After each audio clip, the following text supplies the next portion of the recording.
اعوذ باللہ من الشیطان الرجیم بسم اللہ الرحمن الرحیم۔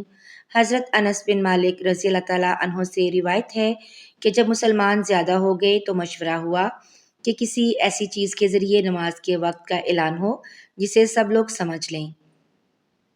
کچھ لوگوں نے ذکر کیا کہ آگ روشن کی جائے یا نرسنگا کے ذریعے اعلان کریں، لیکن آخر میں حضرت بلال کو حکم دیا گیا کہ اذان کے کلمات دو دو دفعہ کہیں اور تکبیر کے ایک ایک دفعہ۔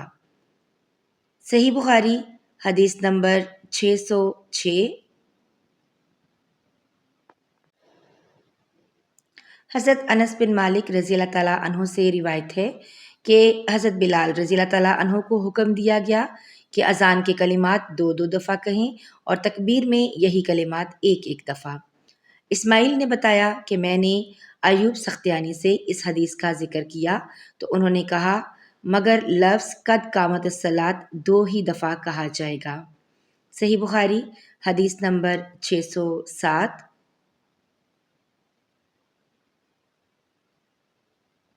حضرت ابو ہریرہ رضی اللہ تعالیٰ عنہ سے روایت ہے کہ نبی صلی اللہ علیہ وآلہ وسلم نے فرمایا جب نماز کے لیے اذان دی جاتی ہے تو شیطان پادتا ہوا بڑی تیزی کے ساتھ پیٹھ موڑ کر بھاگتا ہے تاکہ اذان کی آواز نہ سن سکے، اور جب اذان ختم ہو جاتی ہے تو پھر واپس آ جاتا ہے، لیکن جو ہی تکبیر شروع ہوتی ہے وہ پیٹھ موڑ کر بھاگتا ہے۔ جب تکبیر بھی ختم ہو جاتی ہے تو شیطان دوبارہ آ جاتا ہے اور نمازی کے دل میں وسوسے ڈالتا ہے، کہتا ہے کہ فلاں بات یاد کر، فلاں بات یاد کر۔ ان باتوں کی شیطان یاد دہانی کراتا ہے جن کا اسے خیال بھی نہ تھا، اور اس طرح اس شخص کو یہ بھی یاد نہیں رہتا کہ اس نے کتنی رکعتیں پڑھی ہیں۔ صحیح بخاری حدیث نمبر 608۔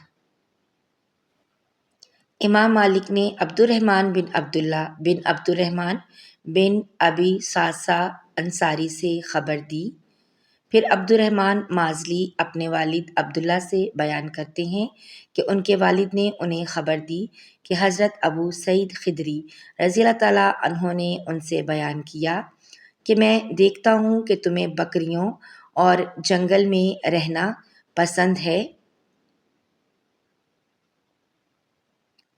اس لیے جب تم جنگل میں اپنی بکریوں کو لیے ہوئے موجود ہو اور نماز کے لیے اذان دو تو تم بلند آواز سے اذان دیا کرو، کیونکہ جن و انس بلکہ تمام ہی چیزیں جو مؤذن کی آواز سنتی ہیں قیامت کے دن اس پر گواہی دیں گی۔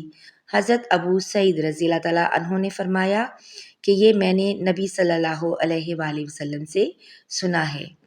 صحیح بخاری حدیث نمبر 609۔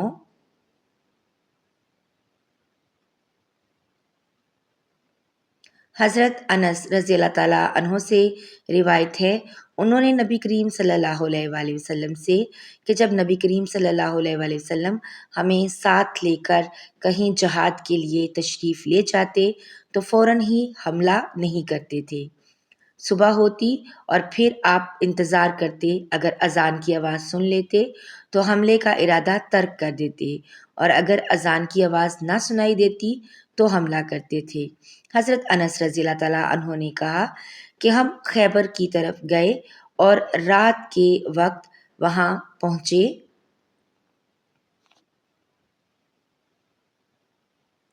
صبح کے وقت جب اذان کی آواز نہیں سنائی دی تو آپ اپنی سواری پر بیٹھ گئے اور میں ابو طلحہ رضی اللہ تعالیٰ عنہ کے پیچھے بیٹھ گیا۔ چلنے میں میرے قدم نبی صلی اللہ علیہ وآلہ وسلم کے قدم مبارک سے چھو چھو جاتے تھے۔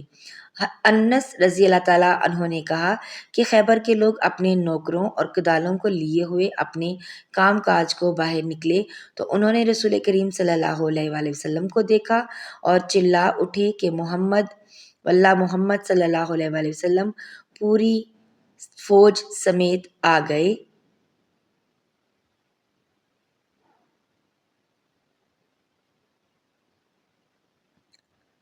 انس رضی اللہ تعالیٰ عنہ نے کہا کہ جب نبی صلی اللہ علیہ وآلہ وسلم نے انہیں دیکھا تو آپ نے فرمایا کہ اللہ اکبر، اللہ اکبر، خیبر پر خرابی آ گئی۔